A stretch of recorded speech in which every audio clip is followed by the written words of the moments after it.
This is Software Engineering Radio, the podcast for professional developers on the web at se-radio.net. SE Radio is brought to you by the IEEE Computer Society and by IEEE Software Magazine. Online at computer.org/software.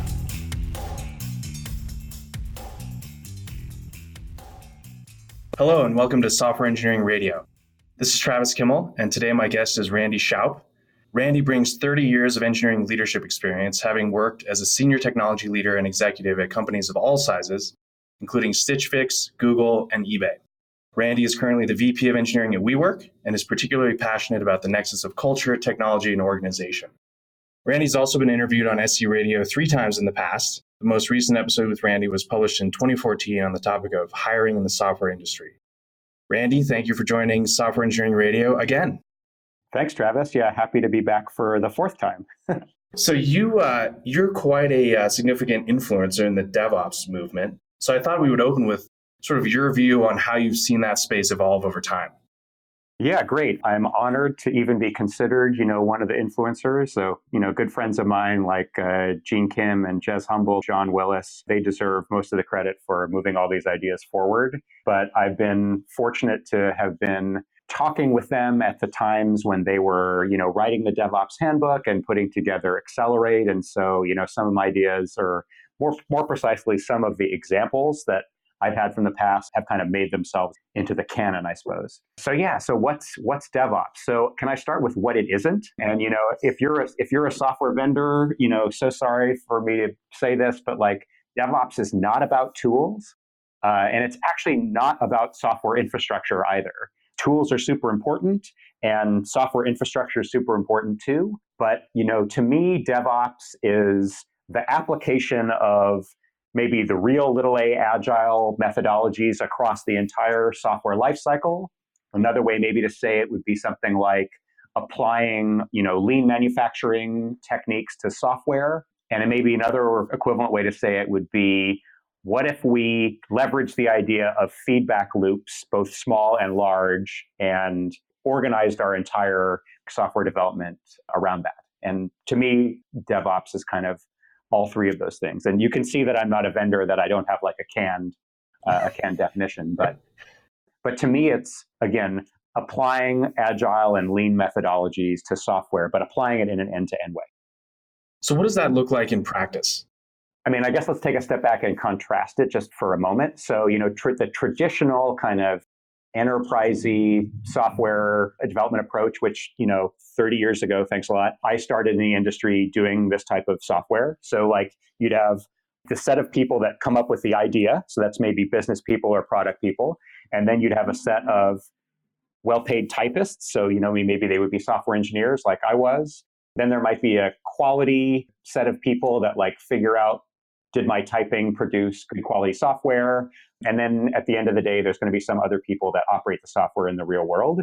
That's traditional software. And what we've learned over those 30 years is that doesn't work very well. It's much better to have in one team the people that have the idea, the people that do the typing, maybe people that do quality, or certainly the people that are responsible for the quality, and the people that operate the software all in one team. And so a bunch of the places that I've worked where I would claim we practice DevOps, Google, for example, and Stitch Fix, in both those cases, we'll call them full stack teams, cross-functional teams that own a particular, piece of software like an application or a service, and own it completely end to end, from the idea of it all the way through to the operation of it in the real world. Awesome. And can you break down composition of a cross-functional team? What does that mean? Who's on that? Yeah, sure. The honest, as with it's a great question. And because it's a great question, the answer is it depends. But I'll tell you what it depends on. So if I'm going to build, Gmail or something like that, which I didn't do, but colleagues of mine at Google built Gmail. And the people that would be involved, the cross-functional teams that would be involved in building Gmail would include people that do the front-end stuff, would involve people that do, we'll call it the application layer stuff, and people maybe that would do the persistent storage related stuff, and would also kind of operate the software in the real world. And those examples that I gave, those don't need to be different individual people, although it's perfectly legit if they are individual people. But the key idea is that within that team boundary, all of those skill sets are there.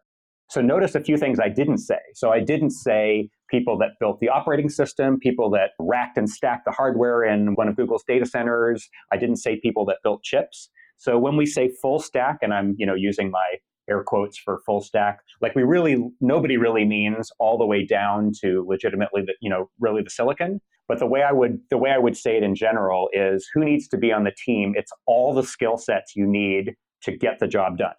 And what's the goal of integrating all that into one team? Is it sort of avoiding this weird resource allocation problem that you run into otherwise, or is there a host of goals that this solves for?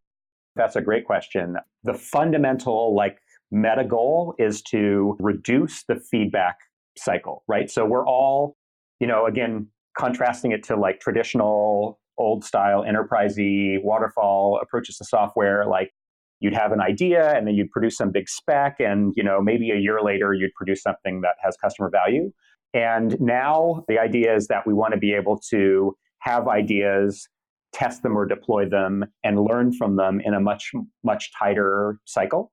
And so the way that we have learned as an industry to do that is by co-locating all those skill sets together and turning a waterfall set of handoffs kind of pipeline process into a more, again, a cross-functional team where everybody's all working together.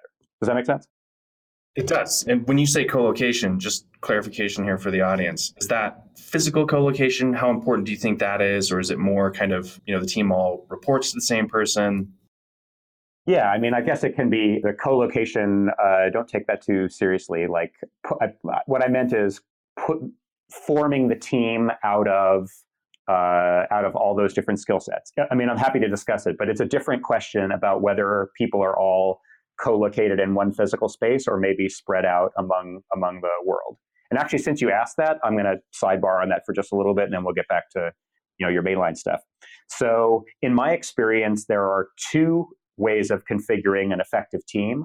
One is to have everybody co-located in the same physical space. That's when people say co-located, that's usually what they mean. And that was, we had definitely teams like that at Google and at Stitch Fix and other places. At the other end of the spectrum, I've seen fully remote teams where maybe nobody works in the same physical space. And so, Stitch Fix is also an example of doing that. Basically, every open source project on the planet, for the most part, behaves like that, right? So clearly, lots of great software can be built in this entirely remote model. The one that doesn't work is that middle ground where there may be half or more than half of the team in the same physical space with a few, maybe one or two outliers that don't work there. And that's because when people are together in a physical space, humans are social animals and they tend to talk about things very casually. And you just go up on the whiteboard and sketch something. And then it's oh yeah, well, we better remember to tell Travis about the architecture discussion that we just had.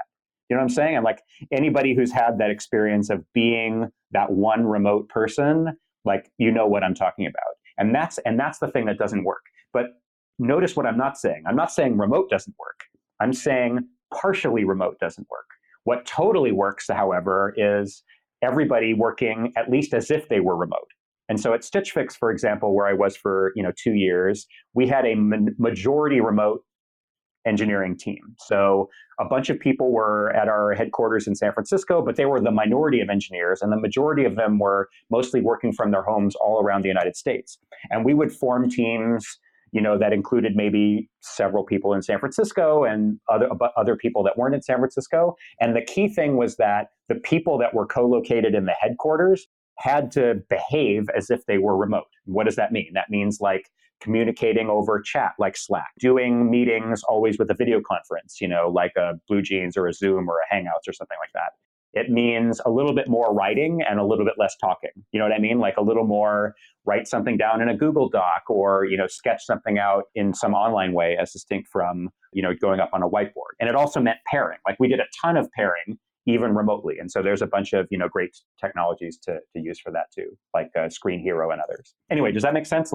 As long as everybody in that one of those teams behaves as if they're remote, it totally works. And what doesn't work, again, is the mostly co-located, a few outliers, because then you're you're fighting against what humans like to do, which is if everybody's in the same place, they just hang out. Yep. I'd love to dig into the pairing thing you touched on briefly. If pairing is a new concept to somebody listening, what's the chief goal of pairing?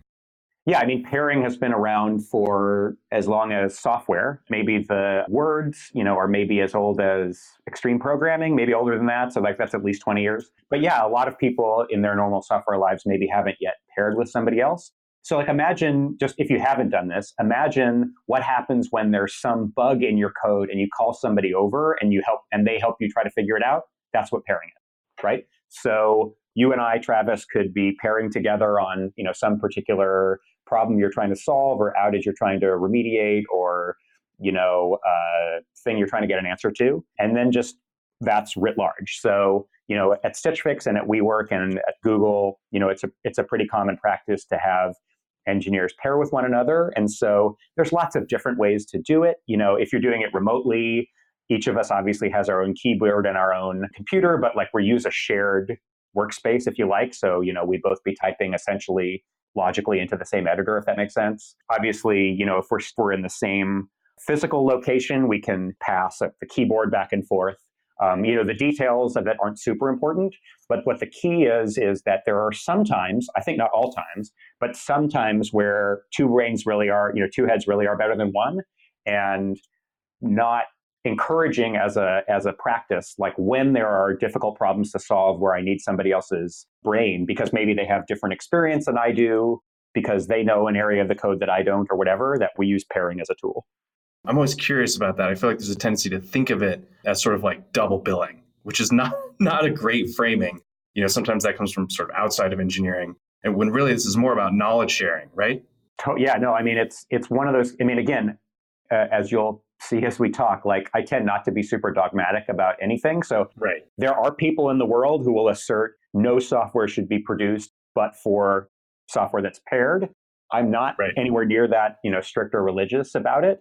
I also, however, don't believe in we should never pair. So I feel like there are absolutely opportunities where it's the right thing to do. And sometimes, it's the right thing to do to just be by myself and I can, be in the zone and make forward progress. But yeah, to your point, the meta point that you underline is when it's a situation of knowledge sharing where I have maybe part of the solution in my brain, but you have part of the solution in your brain or can come up with it, that we work together. And the key thing from a kind of, I guess, organizational or cultural practice perspective is making that really low friction and easy for people. Does it make sense? Yeah. When you make that a low barrier to entry, where it's just super easy for me to, again, if we're in the same physical space, I could just wander over to your workstation. If we're, remote from one another, make it super easy with a tool or something like that. That's the thing that, we as kind of managers and leaders can help to do it, but to help move things forward. But yeah, the problem it's trying to solve is both of us together are going to come up with a better solution or diagnose the problem more quickly than each of us alone. And again, even if you said, I'd never pair, have you ever been in an outage? That's it. Everybody, outage behavior is exactly that pairing, or I think it's also called swarming. That's another term that comes out of a bunch of the DevOps inspiring literature. So swarming on a problem, it's a swarm of two. Yep, totally. So how do you scale this sort of thing up? I mean, this idea of a co-located team where you've got, that team can sort of build anything because you've got all the pieces there to do it. It's very tractable on a small team working on a discrete problem. If you're working on something like, Gmail, which you brought up, presumably there's a lot of teams in there. And so how do you organize that at scale? Totally. That's a great question. And the honest answer is that the Amazons and the Googles and the Netflixes of the world all have co-evolved to essentially the same model, which is individual full stack 2-pizza teams, each of which is responsible for maybe a service or a small element of an application, but then form the organization out of many of them. Right? So I never worked on Gmail. I'm totally guessing at this, but I'd imagine that there are some small number of hundreds of developers on Gmail. For sure, they're not one team, right? They're all part of the Gmail organization. And again, I have no idea how this is organized, but you could certainly imagine that There are a bunch of people that are dealing with the SMTP side of things, which is like the email protocol, and a bunch of people that are dealing with the storage, and a bunch of people that are dealing with the, email search functionality, and then a bunch of people that are dealing with different aspects of the application, et cetera, et cetera. So you form this larger, it's like a fractal, or like, don't want to say hierarchy because that implies something different than I mean, but like a fractal organization where at one level of granularity, there's all of Gmail, which is, again, I'm making this up, maybe 300 people, like I don't know. And then at like higher levels of resolution or magnification, that subdivides into teams that have smaller focus or more targeted focus. Does that make any sense? Absolutely. And how do you, when you're moving from sort of a singular team and you realize that the team has grown large, you're successful, how do you go about breaking that stuff up into smaller, sort of two-pizza teams? Yeah, beautiful. That's exactly what I was going to answer. So how do you get from like the one team where everybody fits around a conference table to the Amazon style, or, Amazon sized or Google sized organization? So I like to use the analogy of cellular mitosis. So people maybe remember from high school biology that like there's a cell, and that cell subdivides into two cells, and then each of those cells subdivides into two more cells, et cetera, et cetera. And sooner or later you have, a human or a monkey or a, blue whale or something like that. But we all start as one cell. I mean, healthy organizations are that same way, where like when we're a tiny startup, which I have been at several iterations in my career, everybody fits around a conference table, right? So like there's maybe, 3 of us or 5 of us or 6 of us, we all fit around a conference table. We're all one team, and we all have one singular goal, which is, find a business model, find product market fit, make a successful, product. And then at some point we become, 12 people, let's say. And so then it becomes, we have to do the mitosis. We have to cleave the team into, I'm making this up, but it could be like, if it were something like eBay, which I wasn't there at the beginning, but like you could imagine that, there was one team, and then you could cleave it into the buyer side of the business and the seller side of the business, for example, right? Like if you were doing Uber or Lyft, same thing, like driver side, rider side, something like that. And then at some point, the driver side, work becomes more than a team's worth of work. And then you cleave that into, the driver side app and the driver side administrative part or something like that. The obvious next question, which I'm sure you would ask if I shut up, would be, how do you know what those like lines are, right? How do you understand how to divide those teams? And the honest answer is that I've never found that to be a problem.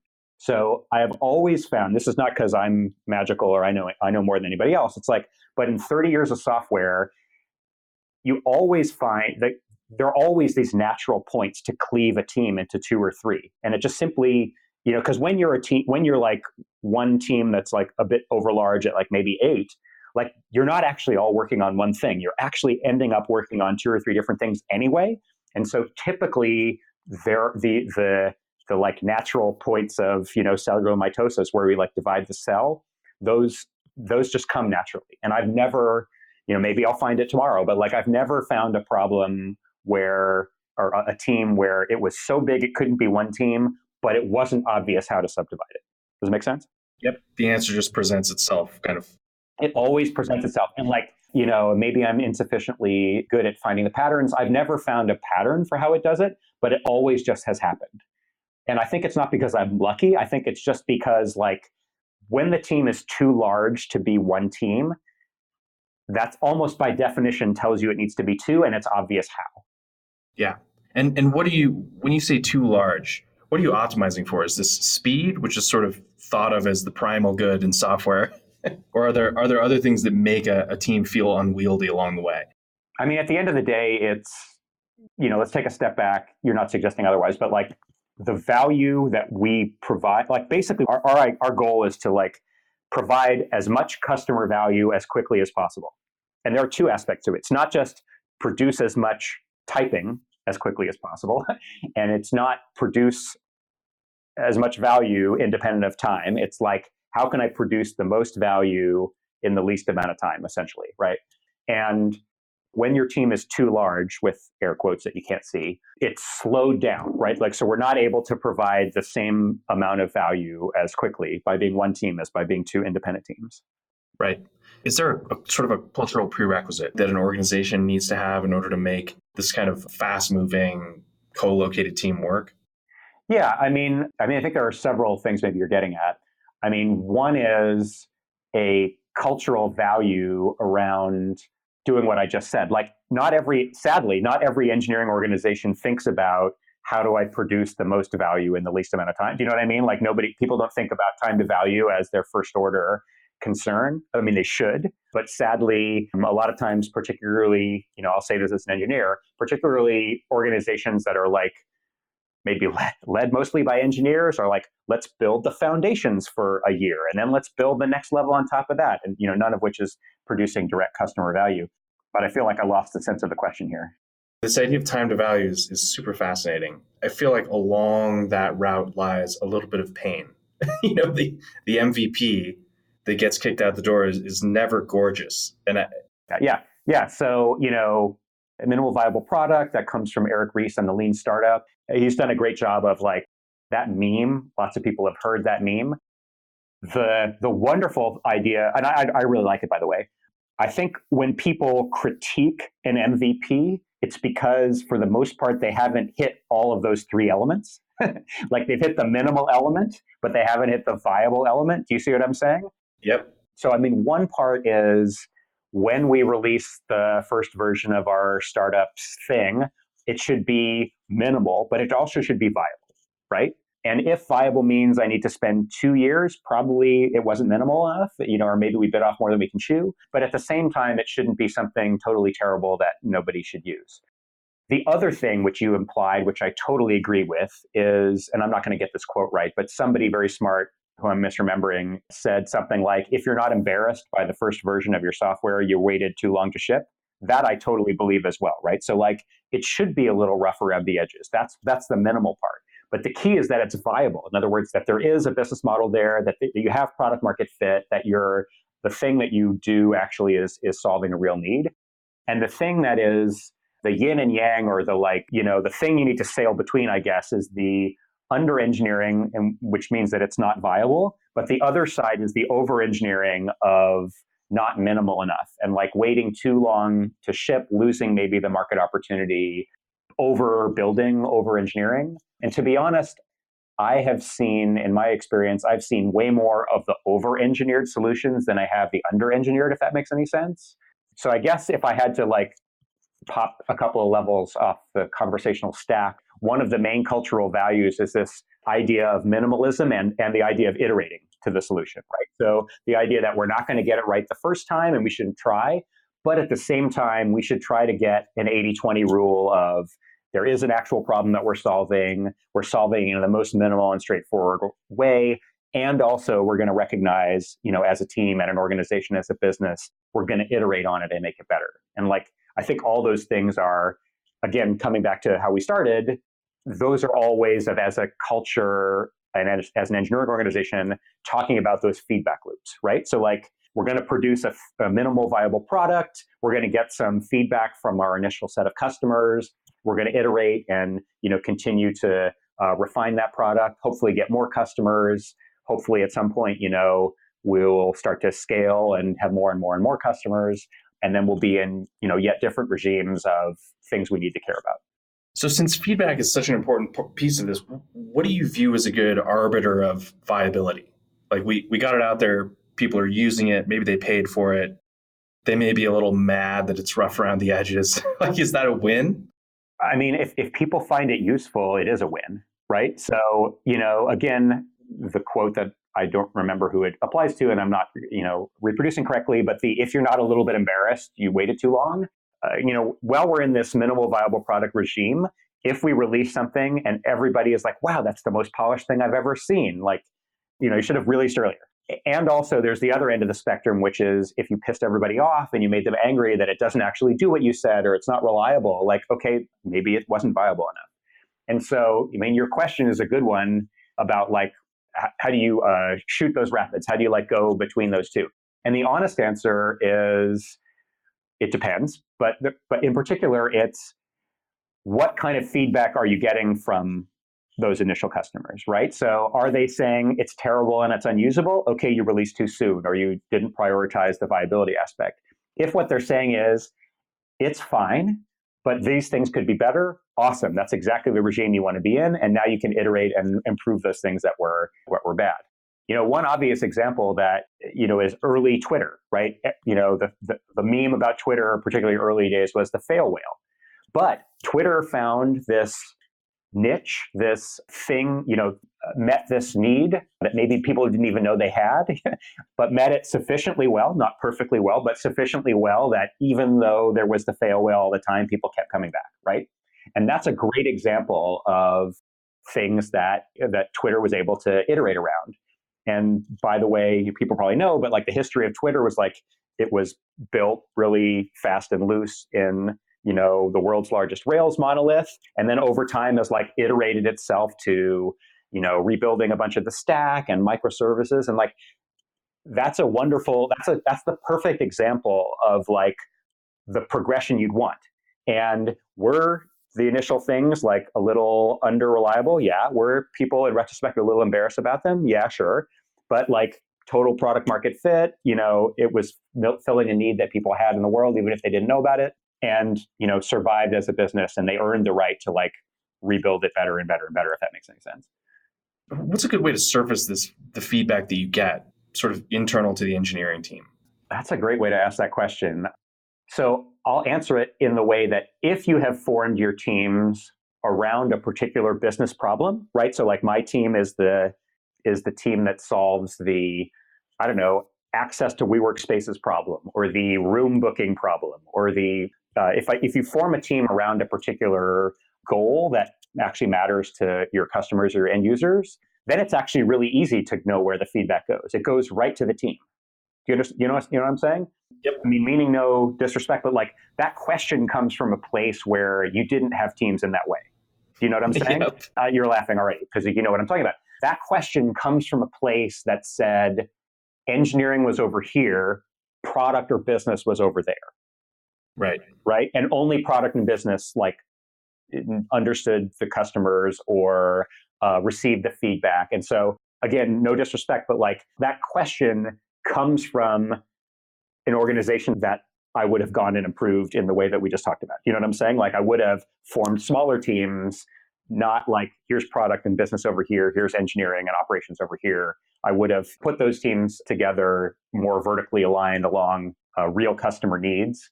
And then it's really obvious where the feedback goes. Like the feedback from the thing that the team produces goes right to that team by definition almost. So walk us through that a little bit, because I think part of it is that we've all been on these teams where there's a lot of siloing and that kind of stuff happening. How do you go about, what are sort of the first steps you do to break that stuff down? And is this like if the team is targeting, I don't know, pick something like uptime or page loads or whatever, put that on a monitor? How do you go from the siloed state to a better state? Yeah, that's an excellent question. I will give you an answer, but like the real answer is go and read Accelerate, to be honest. Fair enough. I mean, you're not suggesting otherwise, but like Accelerate, which is, Nicole Forsgren with also Jez Humble and with Gene Kim. That book is all about answering this question and the other questions. So like, if you're listening to me talk, like stop, pause this, go read that book and then come back. But so now I'll answer the question with that footnote. I mean, again, as with all things, it kind of depends. It depends on why the organization is siloed and why it's not really working.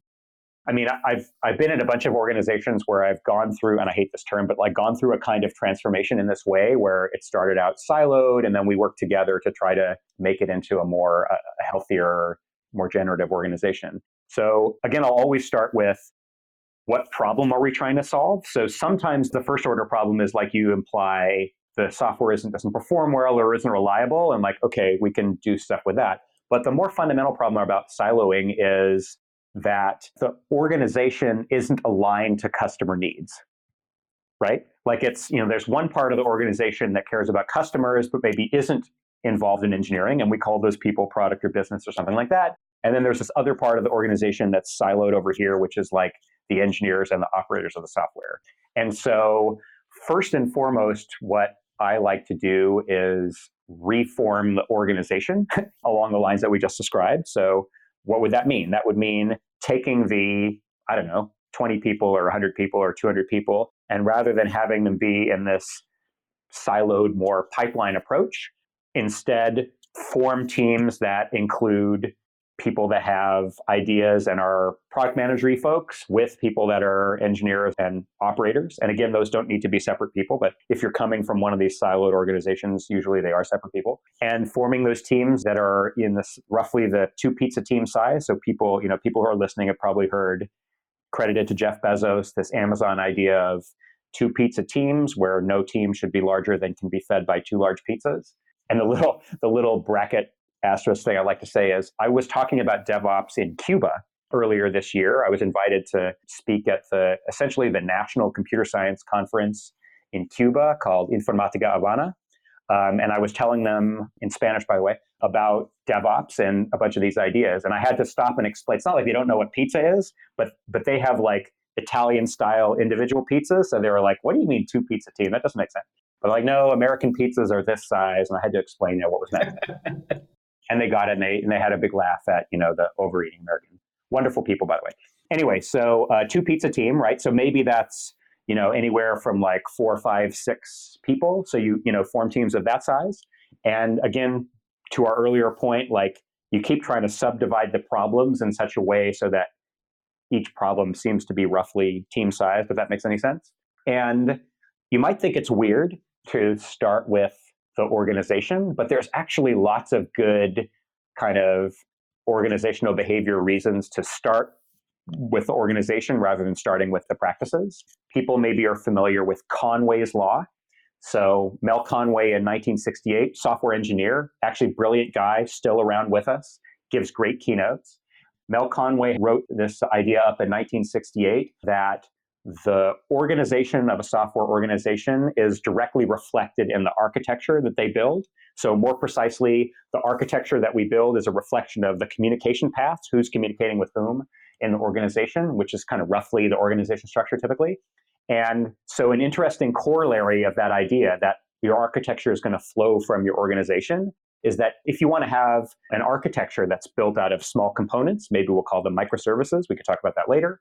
But if you want to have an organization that's built in small components, one of the first things that you can do is to construct your organization out of these small teams, because the organizational structure and the architecture tend to be like duals or reflections of each other.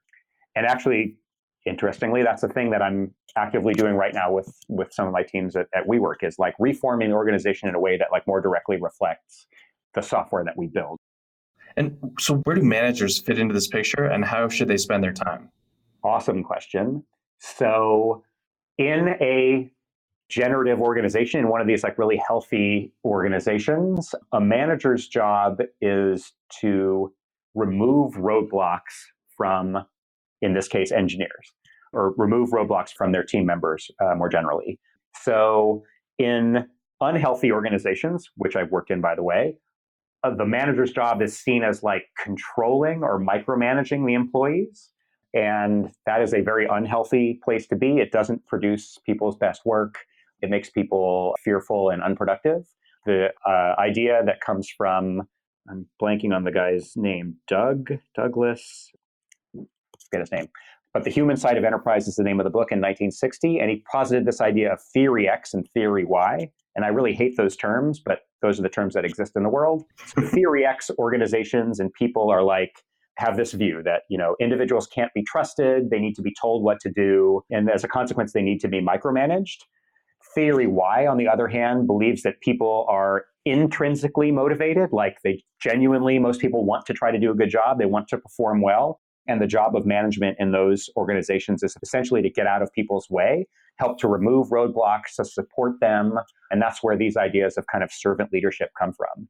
And so what's the job of management in a healthy organization? It's to do that. It's to help to make as productive as possible the existing people in the team. So help them to grow, help them to learn, remove roadblocks from whatever is preventing them from moving forward.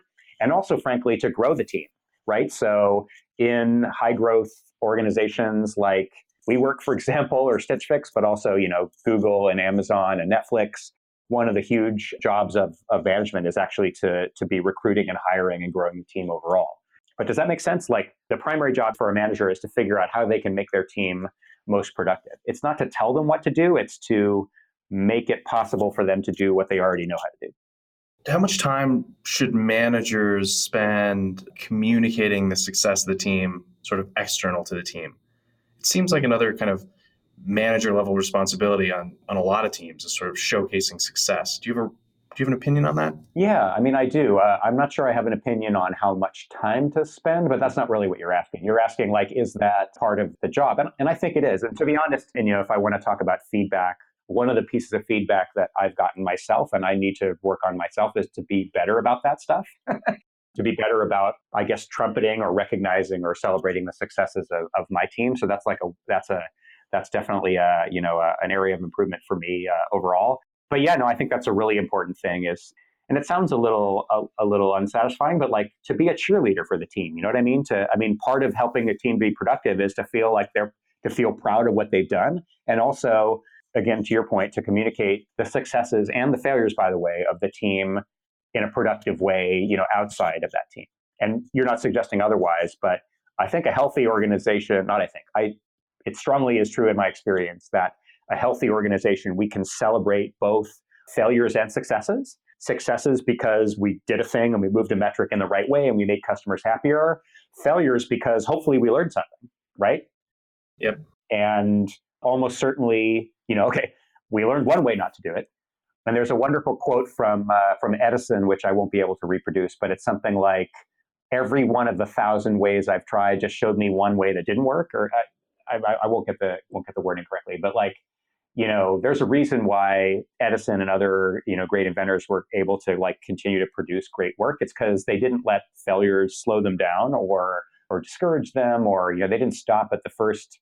Like, imagine if Edison had stopped at the first time he wasn't able to make something work. Like, we wouldn't have the phonograph, we wouldn't have the electric light bulb, like all that stuff, right?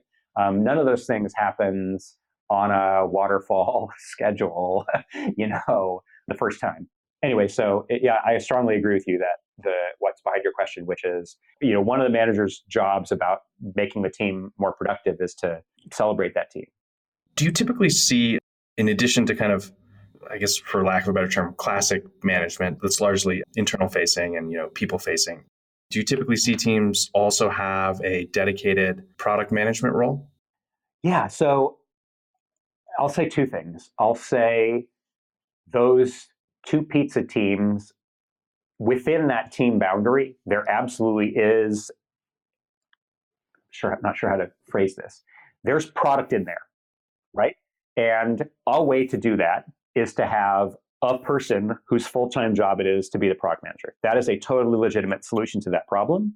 Another totally legitimate solution to that problem is the 6 people or whatever that are in that boundary. They share that responsibility in some way. That they together come up with what the roadmap is and what the prioritization is and so on. And I've seen both of those ways work well. So I certainly wouldn't claim that one is better than the other, but either way totally works. So at Stitch Fix, for most of the time that I was there, we did not have dedicated product managers. And it was mostly individual engineers working directly with business people or directly with customers that ended up helping us figure out what the roadmap for individual teams was. And that worked very well. I've also worked at other organizations like Google, for example, which had a very strong product management function. And those product managers that were essentially assigned to individual teams in the organization provided great value. So the thing that I think is the invariant is that within the team boundary, there is a product management function.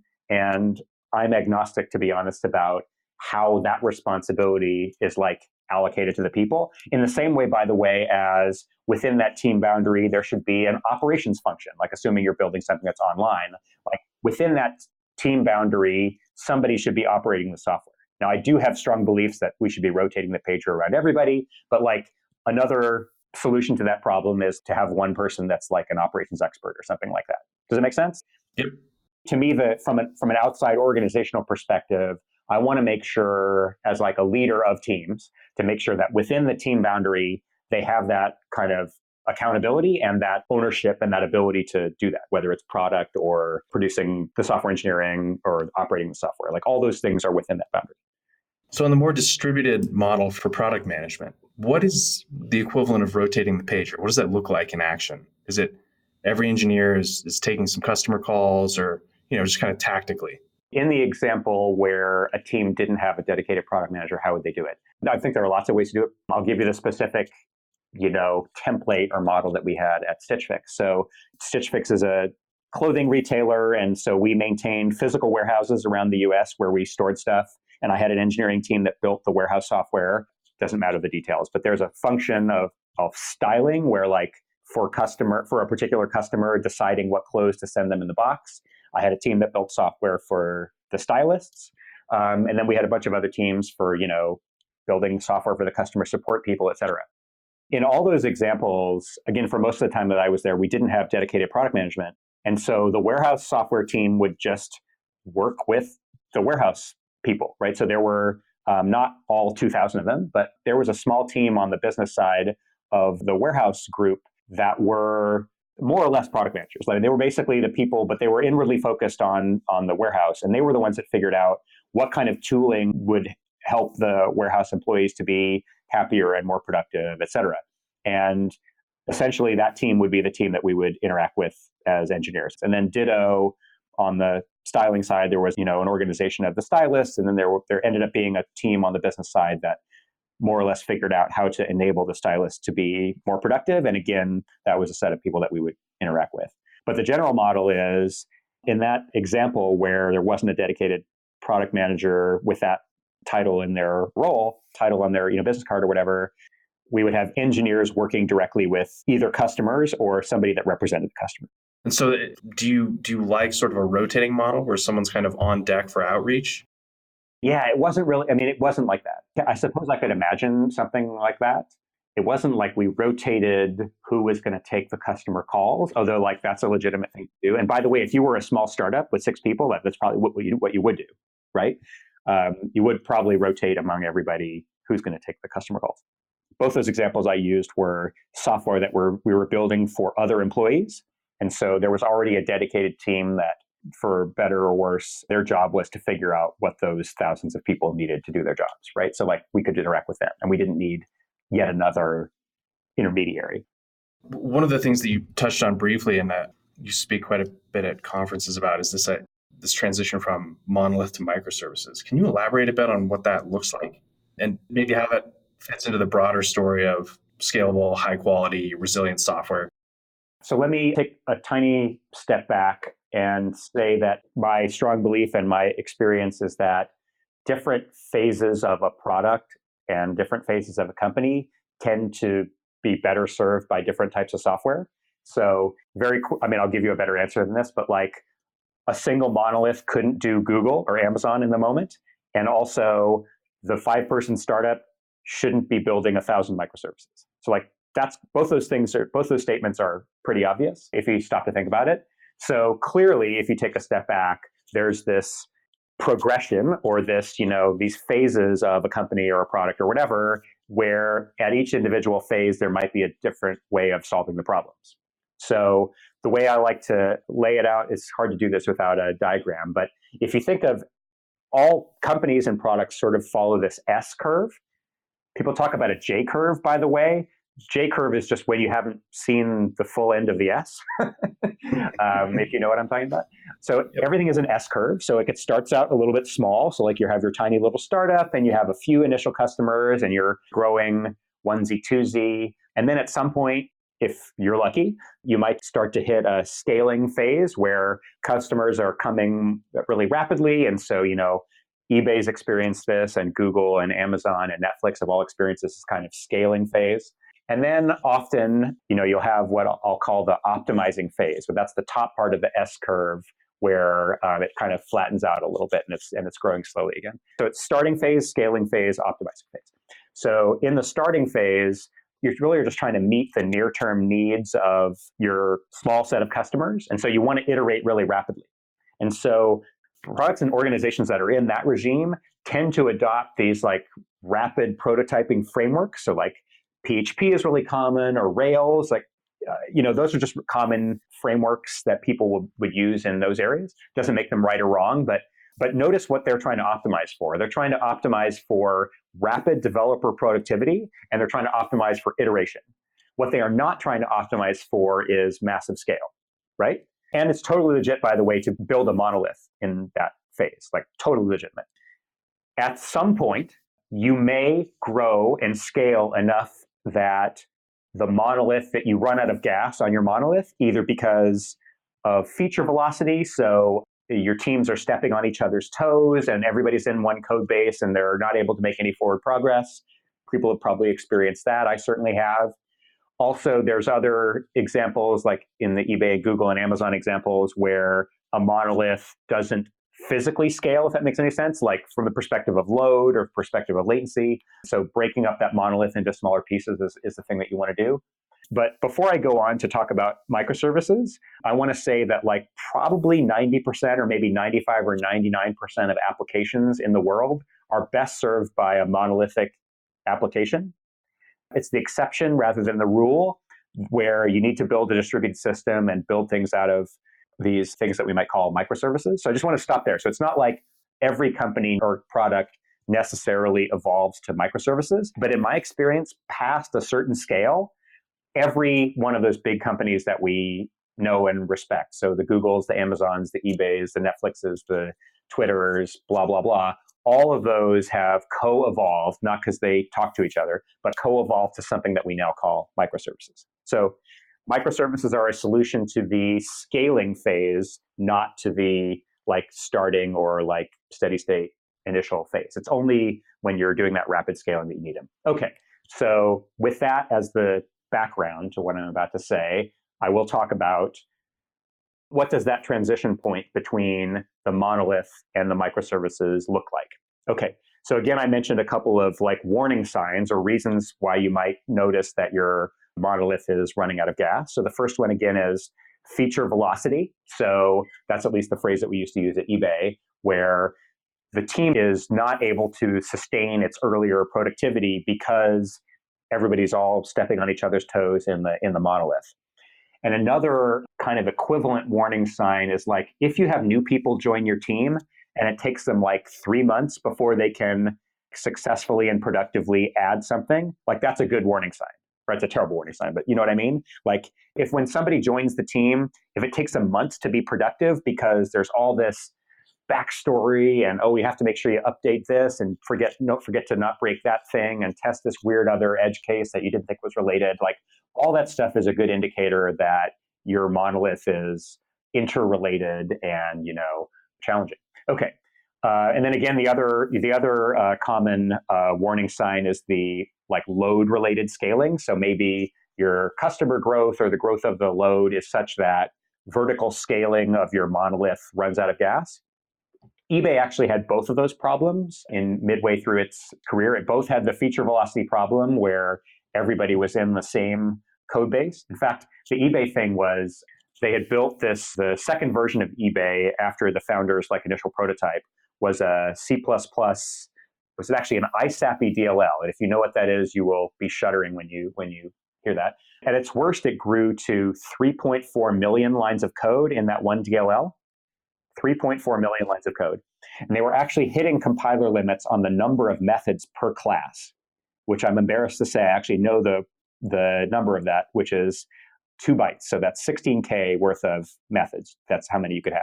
And they were actually hitting that compiler limit, which is terrible. That's incredible. It's incredible. Yeah, I mean, it's incredible. To be honest, it's incredible that eBay survived, to be honest. But they did. Again, it was going down all the time. It was very difficult for people to be productive, but yet they solved the customer need and they were able to kind of earn the right to rebuild it. Okay, so that was one aspect of it, which is a kind of feature velocity. So everybody being not just in the same repo, but like in the same file and in the same class. Like imagine how terrible that was. So that was the feature velocity part. But similarly, eBay was also hitting kind of load-related scaling as well. So eBay in the early days was in that monolithic C++ DLL, but over a monolithic Oracle database. And so it was one big database that had all of eBay, and they could only vertically scale that thing. So this was at the time they were buying, the largest machines that Sun Microsystems was manufacturing. So at one point they were on a 72-way refrigerator-sized Sun machine. And this probably never happened, but I'm kind of like imagining this thing where one of the eBay guys calls up Sun. They were like, okay, we have your 72-way one. We're ready for you to send us the 144-way. And Sun rep's like, we don't have that.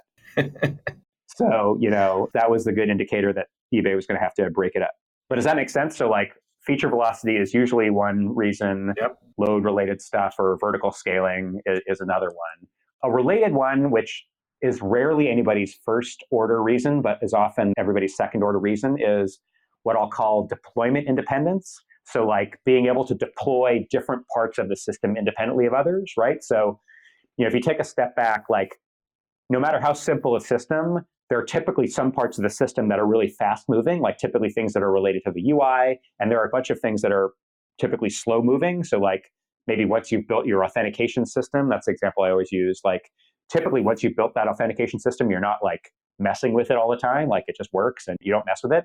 And it's pretty weird to like every time I'm deploying the JavaScript, but I'm also redeploying the authentication system. Like that's kind of weird. So, another reason why we might break our monolith up into smaller components is, because we want different parts of the system to evolve at different rates, right? Because they have different life cycles, essentially. Okay, so how do I do it? There are a couple of different maybe patterns, I'll say, for how you might break that monolith up. One way, which people might have heard about or read about, is something called the strangler pattern. And that comes from the strangler fig, which is like a tree that grows in the southern hemisphere. And a fig gets dropped by some bird, usually at the top. A fig seed gets dropped at the top of some other tree, like it's not a fig tree. And then that seed sprouts and it grows down around the other, strangling it. That's why it's called the strangler fig.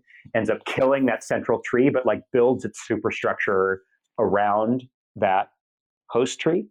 And if you've ever seen, it's like if you've ever heard of banyan tree, like that's what this is, or a ficus, which is Latin for fig. So if you ever have a ficus in your house, it's those kind of trees. Anyway, so the strangler pattern, which I think is credited to Martin Fowler and the ThoughtWorks people, that idea is you have your monolith, which is the host tree, and you put some proxy in front of it, and then you slowly break out pieces of the monolith, but that proxy guy routes some of the calls to the monolith and some of the calls to the new component that you built. Does that make sense conceptually? It's hard to do this without a diagram. So that's a strangler pattern, and that works successfully. Another pattern that I've seen is imagine a monolith as like some box, and you find some seam, some area that you want to pull out. So maybe it's like the payment system, or maybe it's, I don't know, the search part of the site or something like that. You find something that's separable and you build a language interface around it. So like if it's Java, you make it its own jar. If it's Ruby, you make it its own gem. If it's C++ or C#, you make it its own interface. Like whatever is your chosen language, you make some like language interface around that component.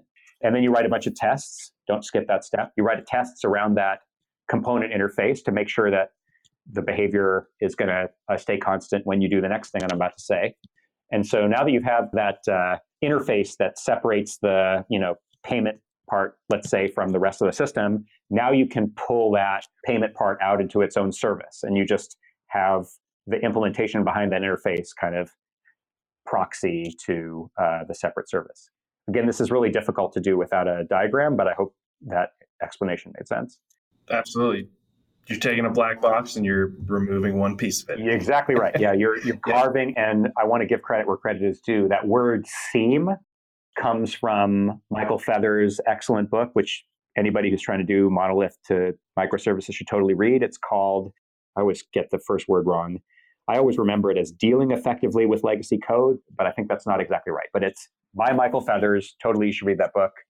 By the way, when I joined Google, there was one and only one book that was required reading for people that joined Google, and that was it.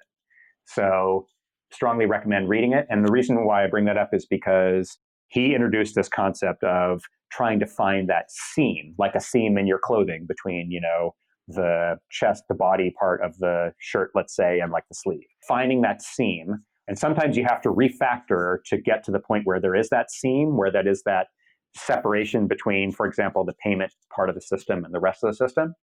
But once you've found / created that seam, then you can build that interface around it, write tests around it, and then you can pull that piece out. There's other techniques to do when the monolith that you're trying to deal with is a monolithic database versus a monolithic application, but we can leave that aside for just a sec. Yeah. So when you talk about this seam approach and sort of crafting a seam to work in. Is that typical of monoliths that I think we've all sort of had the experience of getting in there and it's just a bunch of spaghetti code and you kind of pull a thread and the whole thing unravels. How do you go about allocating resources to do that? Yeah. How do you fund it? Yes, Yeah. That's exactly right. So oftentimes one of the things people talk to will run into is, you sort of come to the table and say, hey, we'd like to pay down some of this technical debt. And what the rest of the organization hears is like engineering's taking 2 months off, which is super uncharitable and not what's going on. Yeah. How do you sort of socialize that in a way that you get support for it? That is a great question. And as having been an engineering leader for a while, like I've faced that basically at every company that I've worked at, to be perfectly honest. Like, how do you essentially fund technical debt reduction or re-architecture or refactoring or all these different things that are basically about improvements, code quality and service quality? I have seen two approaches that work. One approach is very explicitly, with everybody's permission, folded into the other work that we do. So when I'm going to add feature N+1 to my application, the implication is that the engineer, when they're going to estimate that or whatever, when they're going to do the work of adding feature N+1, they are going to refactor the system such that adding feature N+1 is really easy. You fold the re-architecture, refactoring, technical debt reduction work into other work. So new stuff is providing air cover for the refactors, essentially. Yeah, but the key thing is like not to hide it. So I've seen a bunch of organizations where like, yeah, we don't tell the business people, we just do it. And like, that's good, except you're hiding the ball. And it's like saying, you know what, we're never going to tell, I'm struggling with this analogy, but like you're driving the car. We're just never going to tell anybody that you have to go get oil changes or like replace tires or like, really? Like that actually costs money. And like, that's money that could go to, buying food. So like, why are you lying to your spouse or significant other or family about like, I'm secretly putting gas in the car and secretly doing oil changes because, whatever. So like, what I don't recommend is hiding it. But a legitimate technique, again, like I say, is to have just the cultural expectation that when I'm adding a new thing that I also refactor to make that possible. Now that works best, maybe only when the work that I would need to do to refactor is within my team boundary. Yep. Does it make sense what I'm saying? So like my team is working away on, my team's features. And if I can do the refactor or the technical debt reduction within the scope of my team, that will totally work. But there are lots of, for example, moving from a monolith to microservices, for example, like there are lots of things that cross a bunch of team boundaries where that technique doesn't work. So the other technique that I've used effectively is to essentially agree on a budget for this type of work with my business partners.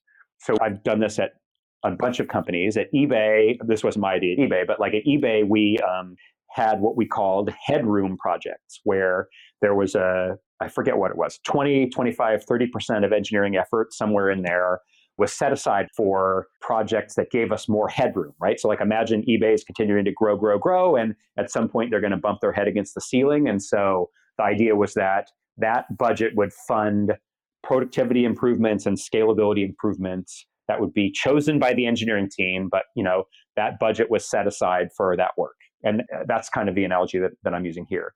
At Stitch Fix, we did a similar thing where, for reasons I'm happy to discuss, we were hitting some limits on the monolithic database that we had. And so it just became very clear that we needed to fund, we called it a stability and scalability initiative, to start pulling services out of the monolithic database and breaking it up. And so again, what I did as the engineering leader at the time was to go to the executive team, lay out the near-term problems that we were seeing, how they were going to get worse over time, and explaining, okay, here, I need your help to have me set aside a budget of, we said 25% of engineering effort to draw down that technical debt and to make scalability and productivity improvements. And that budget approach works really well because it allows the business people to agree. We can have a conversation up front about, well, should it be 20% or 25 or 30% or 50%? Like you have that very explicit mature conversation about what level of investment are we willing to make in these reliability and scalability improvements. And at the same time, it doesn't force this weird situation where the engineering team, for every micro improvement in scalability or whatever, that they're going and like having to explain it to people who like are smart, but like don't care about the details. If that makes any sense, you know what I mean? Yeah. Like correctly, let's say it this way, that like, if my business partners didn't trust me to spend that 25% of effort well, they should fire me. Yep. That is literally my job. Like, that's what I'm trained to do. And that budget approach, it's obvious, but just to, connect the dots, that budget approach works best for these large, like cross-cutting horizontal things where it does involve a lot of effort from a lot of different people on a lot of different teams. Does it make sense? Yeah, and underscores sort of a recurring theme in our conversation. Upfront and overt agreements are generally good. Yes, could not agree more. I mean, I keep referring to the idea of generative organizations, which comes right out of Accelerate in the DevOps handbook. So we talk about pathological and bureaucratic and generative organizations. And in these healthy generative organizations, the ability to have these conversations transparently and maturely, like that's a key aspect, right? Like if you're not able to talk to your business partners and explain, here's why the system isn't performing well, here's why it's not reliable, here's what I would do to fix it, here are the investments that we should make. And if the business partners aren't receptive to that conversation, like that's bad, right? Yep. And a lot of terrible software has been built in organizations that weren't able to have mature conversations about long-term engineering viability. Absolutely. All right. Well, is there anything we haven't discussed yet that we should have? Oh gosh. There are so many things, but no, I think we covered a lot. Okay. So that was great. I liked, thank you for driving it in the way that you did. So we talked about organization, we talked about culture, we talked about the practices that we have. I guess we didn't cover continuous delivery in any way, but there are books about that, like literally Jez Humble and, Dave Farley's continuous delivery book. So we could save that for another time. Okay. Well, thanks for joining us today, Randy. Cool. Thanks. This is Travis Kimmel for Software Engineering Radio, and we'll see you next time. Thanks for listening to SE Radio, an educational program brought to you by IEEE Software Magazine. For more about the podcast, including other episodes, visit our website at se-radio.net. To provide feedback, you can comment on each episode on the website or reach us on LinkedIn, Facebook, Twitter, or through our Slack channel at seradio.slack.com. You can also email us at team@se-radio.net. This and all other episodes of SE Radio is licensed under Creative Commons License 2.5. Thanks for listening.